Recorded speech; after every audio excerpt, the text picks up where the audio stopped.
Whether good or bad things happen, do we trust God to ultimately bless those who love Him? Let's look at Ecclesiastes 3. Do we wait patiently until the right time, season, or occasion for things? There is an occasion for everything, and a time for every activity under heaven, a time to give birth and a time to die, a time to plant and a time to uproot, a time to kill and a time to heal, a time to tear down and a time to build, a time to weep and a time to laugh, a time to mourn and a time to dance, a time to throw stones and a time to gather stones, a time to embrace and a time to avoid embracing, a time to search and a time to count as lost, a time to keep and a time to throw away, a time to tear and a time to sow, a time to be silent and a time to speak, a time to love and a time to hate, a time for war and a time for peace. Does a worker gain worthwhile pleasure from his work when he does good? How does that relate to our eternity? What benefit does the worker gain from what he undertakes?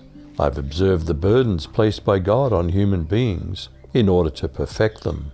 He made everything appropriate in its time. He also placed eternity within them, yet no person can fully comprehend what God's doing from beginning to end. I've concluded that the only worthwhile thing for them is to take pleasure in doing good in life.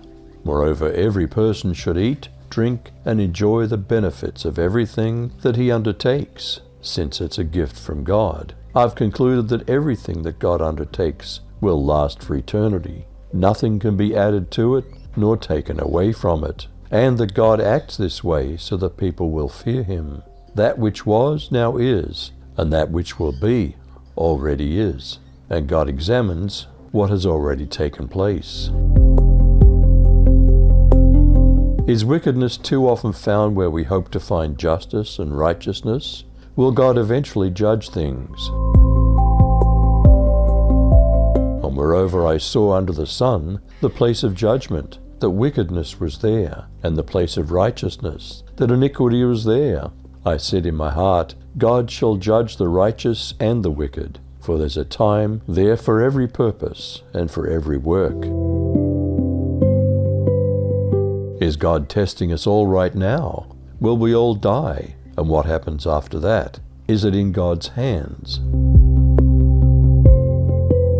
I said in my heart concerning the sons of men, God is testing them in order for them to see that they are but beasts. For the fate of the sons of men and the fate of beasts is the same fate for each of them.